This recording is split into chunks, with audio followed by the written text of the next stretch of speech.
Coming to you from Annapolis, Maryland, home of the U.S. Naval Academy, the sailing capital of the world, home of the world's largest crab feast, and 4 signers of the Declaration of Independence.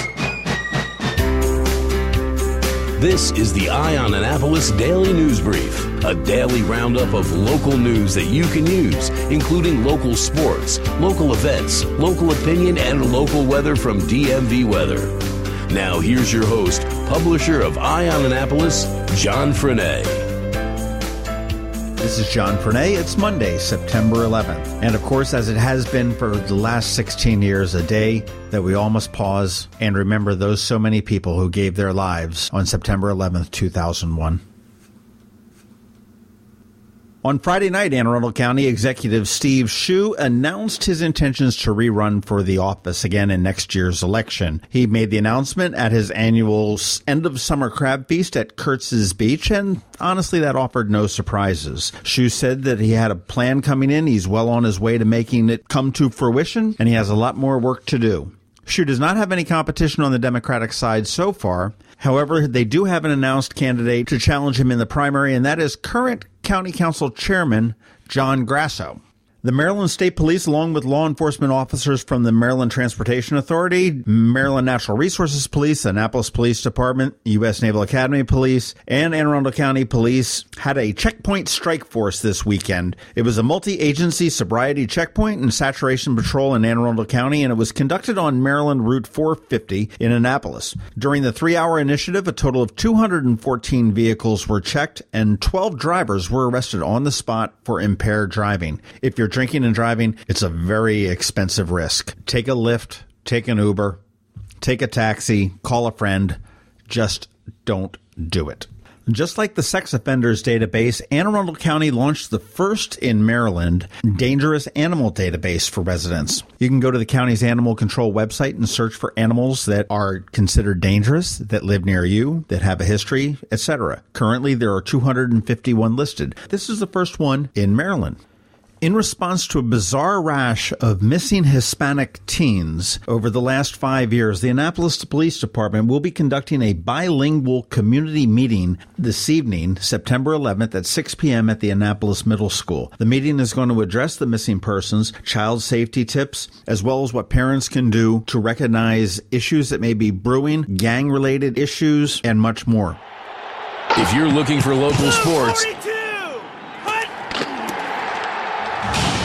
it's right here, right now on the On Annapolis Daily News Brief.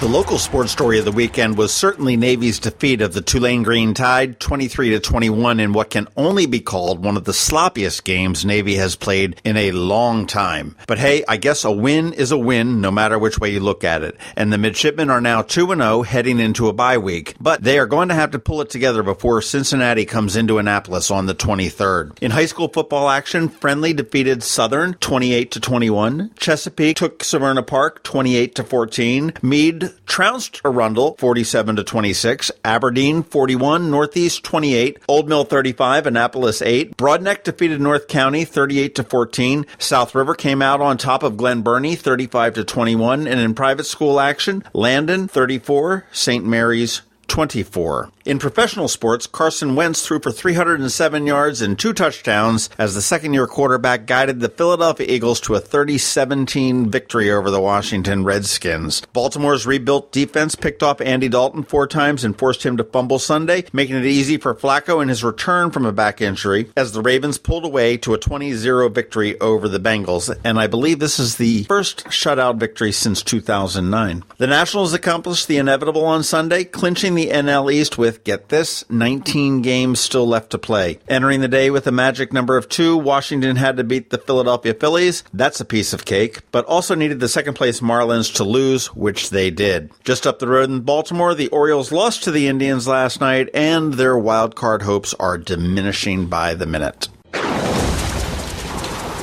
This is Maryland. The weather can be nearly unpredictable.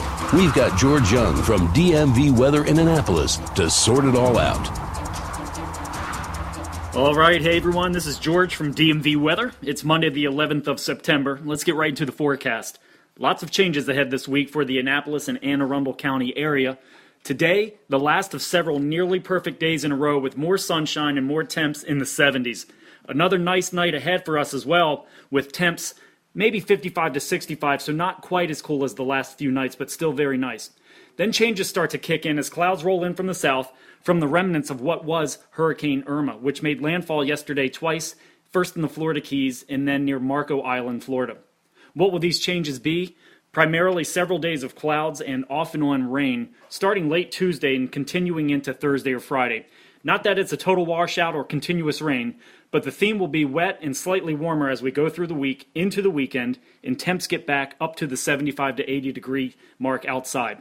In addition to all of that, we also have to turn our attention back out toward the Atlantic Ocean again, this time for Hurricane Jose. As of this morning, Hurricane Jose is still a very strong Category 2 hurricane in the Atlantic, well east of the Bahamas. All current guidance shows this storm doing a relatively small clockwise loop before ending up not too far off of the southeast coast somewhere Saturday morning near Florida or even Georgia or South Carolina.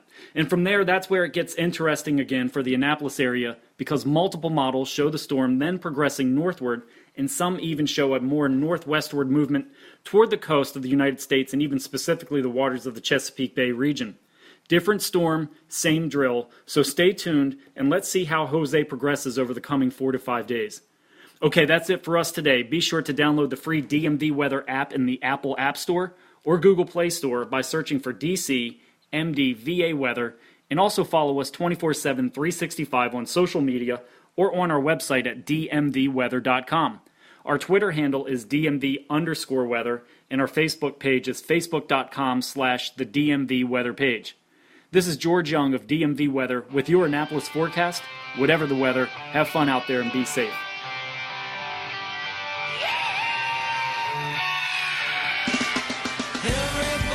The Eye on Annapolis Daily is possible in part because of the generous support of Rams Head On Stage.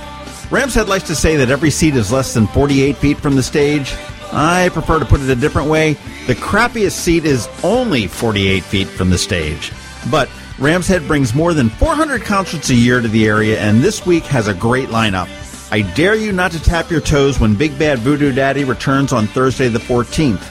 On Saturday and Sunday, in 2 matinees each day, you can check out the local young talent of the 2 area schools of rock. The Bodines are coming back to Annapolis on Sunday the 17th, and on Monday, the AM/FM In the Vein Of series continues with Bruce Springsteen.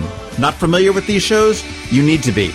20 or so local bands come up and do a Springsteen cover, easy enough, and then they do an original in the vein of Bruce Springsteen. Get it? Tickets are available for all of these shows. You can get yours at ramsheadonstage.com, or if you want to go old school, head on down to their box office. Rams Head's located in the heart of beautiful downtown Annapolis at 33 West Street. For a guaranteed great night out on the town, ramsheadonstage.com.